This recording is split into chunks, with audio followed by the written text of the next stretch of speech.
Hello and welcome back to Mackenzie Woodworking. So what I'm going to show you today is the jig that I made up for cutting the tops off our barrels, or cutting the barrels in half, or any portion of them that you are going to cut up. We've been doing a lot of barrel projects lately, so you can watch all the episodes at Mackenzie Woodworking. This one here is going to be a patio bar. But the first thing you have to do is get your materials in order. So I have an 8-inch by 22-inch piece of plywood there, and I'll be mounting the saw to that. And then I have a 30-inch by 6-inch wide, so it's a 2x6 piece of cedar. And what I've done is put a 2x2 piece of cedar and glued it and fastened it to the top of this. And the 2x2 is the exact same width as the plywood. And that's important because that's going to stabilize the plywood whenever you mount the saw to it. So I've measured the guard. So from the guard to the leading edge of the plate, you want to know that mark, and I'm showing you there the holes I already had pre-drilled in the plate, the saw plate. So I've had those from another project. We actually fasten the saws down to a lot of things when we're making jigs for other projects. But so I'll just lay that in, and I put a square mark. You want to make sure that your plywood is nice and square, and so that you can make a square line on it. So I'm just marking out the screw holes here, and I'll pre-drill those in the plywood. And what we're using is number 10 round head screws. We want this to be fastened onto the plywood really good. You don't want any jumping or vibration, so don't clamp it on or anything, just screw it on. And I have 2 screws on the back of the saw, and one will be on the front portion of it. The back is, the saw is going to take all the torque, so just threw in an extra screw. So we've got them reamed out, and so we'll just thread our screws on, and then we can fasten it to the side. Like I said, if you notice the 2x6 there, I have a 2x2 on top of it, and that's fastened down and glued. That has to be very stable, and that'll be running on the top of the board. And you want a nice square flat board, and that will be running on top of the barrel, so it's important that it's smooth.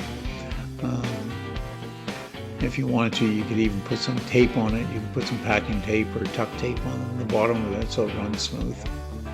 So this shows you the operation. So you'll be mounting that board there, and the 2x6 would run on top of the barrel, and then the plywood would run down the side. So I'm just measuring there. So the barrel that we're cutting off today, that'll be I'll be cutting from the top down 3 5/8. So I measure from the blade, and I make a line, a square line on the plywood. And like I said, it's important that your plywood be square. So take the time to have parallel lines on it. And as you can see, so that will be running this way, and I'll just clamp that on, and then I can fasten it with a couple of screws.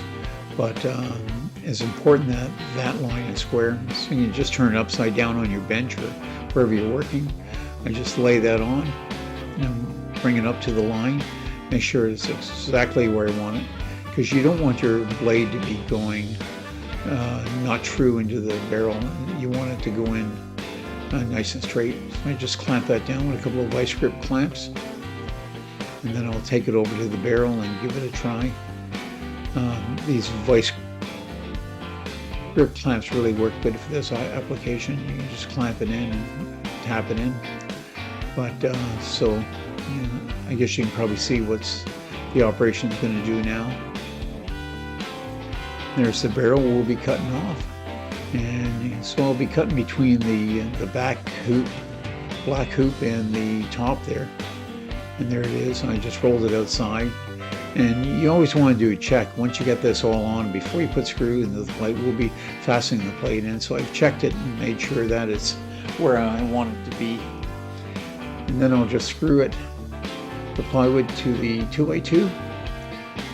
I don't trust clamps in this operation because I don't want that saw to move.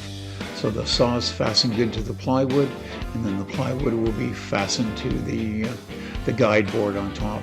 If you notice the board too, it passes right across the top of the barrel, like it goes from side to side.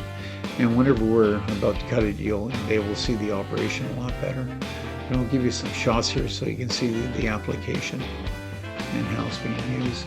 And then you want to just walk around your barrel and make sure there's nothing in the way and it glides good. And you have to make sure if there's any wood that's coming up above the steel rim, you're actually going to want to sand that off or cut it off. And the easiest way is just to sand it. Just take a 4.5-inch grinder with a sanding disc on it. And that's what I use, and just go along the top of the barrel.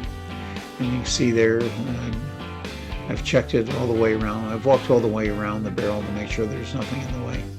So here we are about to cut it. And you can see that it spans right across the top of the barrel. And the saw is mounted, and so we'll get ready to cut it. You see I have 2 marks there, 2 little black marks in the front of the barrel, and I've marked where my blade will be going through, so we'll be going right between those 2 lines, and I want to make sure it's cut out in the right place. What I'm showing you here is some door shims. What I use is the plastic door shims that you can get, because they've got little grips on them.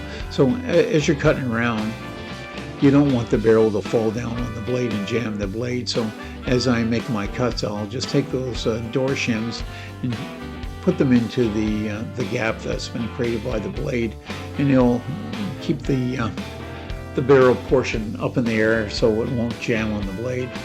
So here we are just walking around. As you can see, it just falls right along, and we're right between those 2 marks. And all you do is put your hand on top to stabilize it. I'll stop here and take my door shims and just slide them in there. And like I said, this is important because you don't want to get to the other side and that to drop on top of the saw may send you for a jolt. So just use your door shims to elevate that. See, I've just pulled it out.